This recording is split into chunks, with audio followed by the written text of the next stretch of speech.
Hi, friends. Welcome to Leadership Level Up. I'm your host, Jeff Williamson. I'm really excited today for you to hear from our special guest. Maureen Powell is with us. She is from CSL Behring, a location here in Kankakee, and you're the site communications head, I believe, is That's correct? Right. And we'll unpack a little bit more in our conversation about what that means and a lot. You do a lot. I know that. And so we'll talk a little bit about that. But thanks for coming in. I know you have a lot on your plate, so thanks for making time for us to have a conversation. Thanks for inviting me. I'm really pleased to be here. Yeah, me too.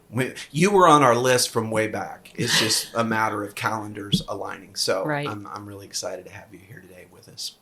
So, of course, our theme on the podcast is focus on leadership. And you're in a leadership role. And you've served with multiple leaders, obviously, over the career that you've had.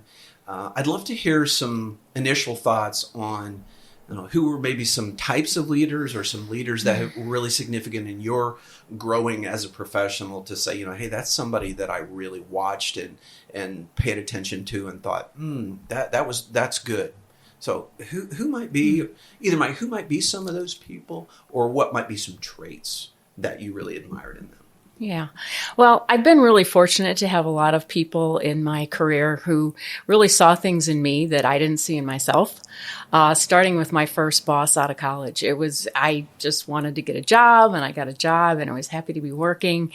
And, I just, give me everything. Let me learn. And that's what they did. And it was, in hindsight, it was an awesome experience, but I was just taking it all in, and it really served me well as I that was not with CSL, but with a company prior to that. And the group of people that I worked for were a bunch of entrepreneurs. So they had their hands in a lot of different businesses, and they allowed me to experience that based on from an administrative role. I was like in the corporate office, so to speak. And it was really set the stage for, a lot of things that I've done without me even knowing it. So it sounds like you didn't just have a leader or two, but you had a host of entrepreneurs that you could watch and observe. You could kind of pay attention and see, ooh, I like the way she handles herself in the situation, or how she handles this conflict or staff decision, those kinds of things. So you had almost sounds like a bundle of good leaders right out of college. That's right. And then when I switched gears and I got the job at CSL, I had a similar experience. There was a lot of people that I worked with, not just my boss, but of a lot of people that I worked with that I was able to, learn from and, get some feedback from, which isn't always fun, right? Getting even if it's constructive criticism. But I've used it a lot. Especially later in my career, in hindsight, looking back and really treasure those experiahes. Yeah, it is sometimes tough when somebody's like, "Can I give you some feedback?"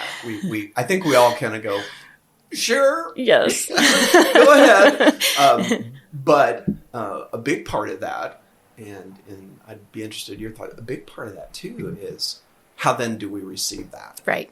Do we put up our dukes or start scrambling for a shield or protection, or do we say, okay, go ahead. I value your feedback, so please talk to me. Right. And I have to say that initially I would put up a wall, right? But I've learned, that it's really a gift. You hear feedback's a gift, and it really is if it's given in the right way. Right, that's important too. Right. But you also have to receive it, and then you have to decide what you're going to do with it. Right. You can decide, well, okay, that maybe I'll take it and do something with it, or, I'm going to put it in the parking lot. Sure. You just have to kind of see where you're at and take it as it comes. Yeah, I was thinking back to years ago, my first director's position, a gentleman that was a peer, but worked in my office area, who was probably 25 years older than me. And he decided to give me some feedback, even though he wasn't my supervisor. Mm-hmm. But I think back on that at the time, and even in his delivery, it was not the best, but he was right. Mm-hmm. And it was one of those, at the time, I don't think I appreciated it as much, but I did enough to go to that person and say, hey, I'm sorry about what happened earlier today. I didn't mean to offend, whatever. And I still got a pretty rough response at that point. But again, where am I at? to receive that. So I think it was one of those, I maybe wasn't mature enough as a new leader to receive that and filter that into how do I interact with people. So yeah, how we take that feedback and that insight, that's really where our choices start. Right. Just say, that came across a little rough, maybe from me, maybe from them, but I think he had a point. Right. And he did. Yeah. He was right.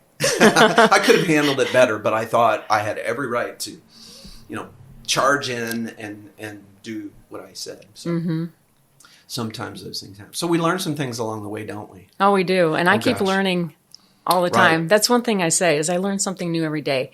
And in our industry, the industry where I work now, it's definitely true. Yeah. Pharmaceuticals been moving pretty fast for a long time, especially the last few years, in dealing with some severe global problems and having to quickly accelerate processes and approvals and all the regulatory things that are just a part of your daily life, pretty much. Right. Yeah. Wow. So you mentioned those different types of leaders that you've had that you can look at and really focus on some of the ways that they operated or given you feedback. What have been some ways that you've been able to now, as a person in a leadership role in your company, to invest, coach, give feedback to others, either that are on your team or maybe it's even a new intern or someone that is just a new hire in? What are some ways that you've been able to do that for other people now that you're more of a veteran and not just a new hire? Well, we've been fortunate enough to have some really good interns in my department. And, at the time, it's just you teach, you kind of give some advice, and they have a lot to offer too. I've learned a lot from them. Absolutely. But at the end of their internships, they've always been so grateful. And I was really humbled by it because I was like, cool, I got a lot out of this too. So there's some of that. And then some of my coworkers, as I've been with the company quite a few years, they're a lot younger than I am. So, I'll ask them if they'd like my advice. And then, I'll impart it if they want it. But I've learned not to give unsolicited advice. That's one of the things that people don't tend to appreciate. But more often than not, they're open to it. So, what they do with it, again, is up to them. But I've kind of seen a lot of things transpire over the years. So I, want to help them avoid some of the pitfalls that I've fallen in. Yeah, when you've got a bit of history, and I think we both could say it that way, we've got a bit of history. There are times where we're thinking, oh boy, maybe with a newer employee. Of course, if they're our report, we do have a little bit more of a leadway to say, hey, let's go get a coffee. I want to talk about something. But yeah, my leaning is to offer up that feedback, but I think I've had to get better over the years to just say, if they ask me, Jeff, how did you think that went? Right. What were your thoughts on that event? Was there something we missed? Well, when somebody has the insight and the self-awareness to ask a question like that, they're going to go far. Right. So if they're initiating that conversation to say, Maureen, what did you think about that event? Or what did you think about that press conference? Or what did you think about this? Did it go well from your perspective? Then it's open season, and I mean that in a good way, not like shooting, but open season, like, oh yeah, I have some thoughts that I'd be happy to share with you. I've always found that the people ask those questions are going to really be good leaders sooner than later. Right. That they have that self-awareness and that kind of thing. What are some ways that you personally try to grow as a leader, whether it's reading or listening or mentoring? What have been some things that you've done and probably are doing to say, hey, I want to keep growing and learning? So what does that look like? Well, I've done a number of things. I've taken, some courses actually, like at KCC or at Olivet. Right. Of things that interest me. So they may or may not help me directly in my career, but they interest me. Right. So things like that. I like to listen to podcasts when I can. Oh, good. Yeah. And I read a lot. I'm a big reader. And I've read a lot of management books, some better than others, right? But I also read a lot, like newspapers, the actual newspaper, or stay on top of that. Or just reading for pleasure even. Just kind of rounding out myself is what I like to do. Joy. Exactly. That's a big theme for me, is just what are the things that bring me a lot of joy? Mm-hmm. And then if we can spend as much of our day in that joy space, professionally and personally, man, that's a great day. It is. Yeah. So I'm hearing you say you're always trying to learn, you're reading, you're listening, you're paying attention to those kinds of things. To kind of take a second part of that, do you recommend things like that to your staff, to your interns, or do you sometimes do like, hey, let's all read this book together? Like I've done book series for clients to say, hey, we're going to read through this book together and we'd like you to kind of facilitate conversations for a few weeks. Are there things like that you're like, oh, I like doing that? That sounds really cool. Well, as a leadership team at CSL, we did go through, read a book together and we talked about it, which I actually then passed it on to some of my staff and said, this was really good. There's a lot of good insight in this. I recommend that you read it. And I've done that on a few occasions with other books that I've come across, or if there's a particular podcast or articles. We have the ability to take advantage of webinars, professional development. Sure. So we'll do those together or, sometimes on our own. But those are some easy ways I feel that we can, kind of work that into our days without having to spend a lot of extracurricular time on that kind of stuff. And just from having known you for quite a long time, I know that CSL Behring does a really good job with their own leadership development of up-and-coming or mid-level managers and those kinds of things. So maybe talk just a little bit about that program where they have some classroom, they have some investment in them as emerging leaders for the company. Yeah, there's been quite a few programs over the years. I've had the honor of being part of a few of them, both personally and then recommending others to them. But it's been a variety of things where it's usually a cohort, either if it's at the site, it's a cross-functional cohort where you can learn from each other. Because often, if you have a question, others do too. So it's kind of one of those, learning cohorts that go through a program together. Maybe several weeks or months. And we've also done things with different levels of leadership where there's like cross-functional cohort, but they could be with your colleagues from all over the globe, which is really cool. Whether it's people within your function or outside of your function, but helps you learn not only about, the leadership capabilities, but also about our business.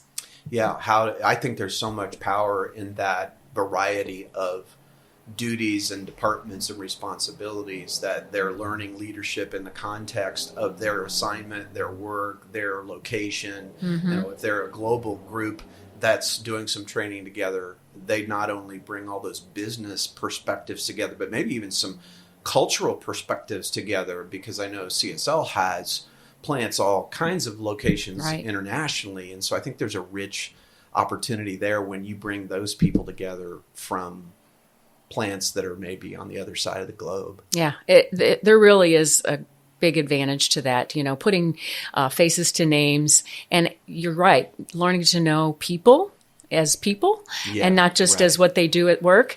And then also more about their culture, which helps, overall as we do business together. Right. Yeah.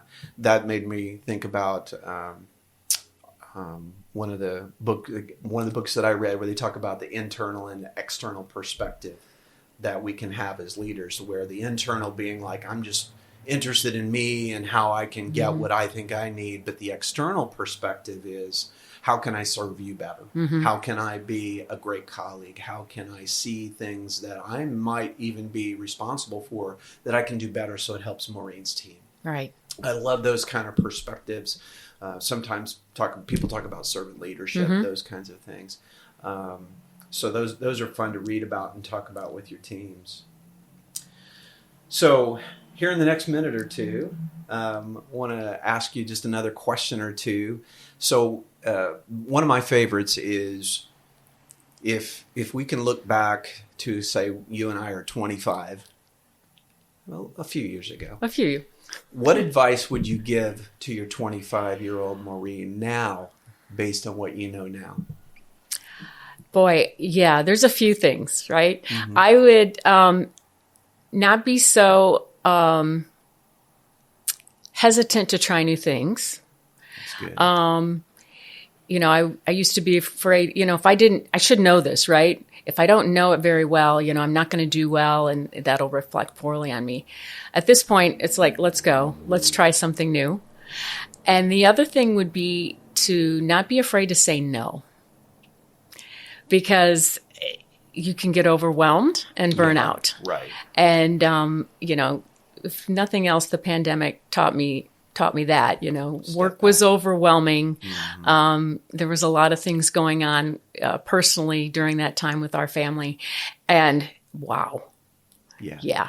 So it's made me a lot more choosy about what I do. I think that's healthy. Mm-hmm. It really is. So a couple of things I hear there is, make room for life. Absolutely. I often tell people the work will always be there. Oh, for sure. It's always going to be there, and the ability to hit the pause button, so to speak, and to say, hey, you know what?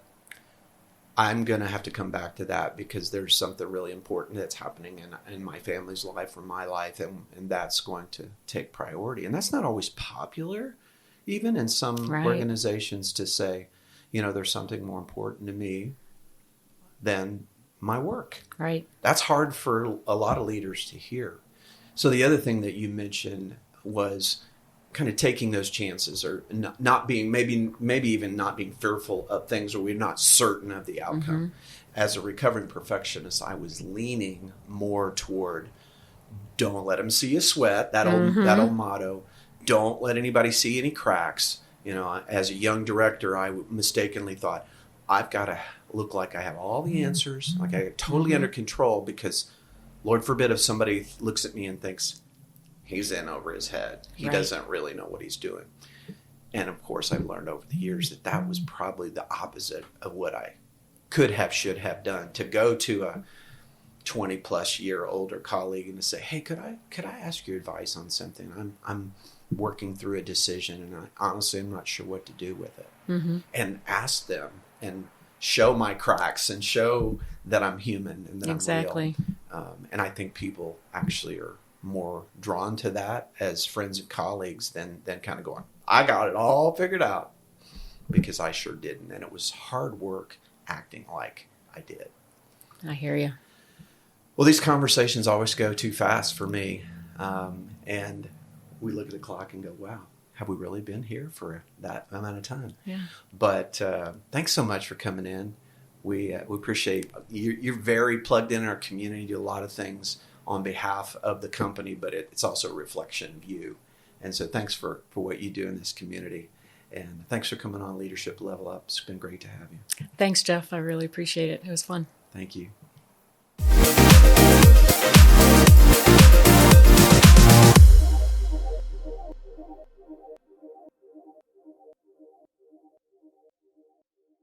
Thank you for listening. This is a wrap for us here at Leadership Level Up for the year. We appreciate your support and look forward to continuing the conversation in the new year.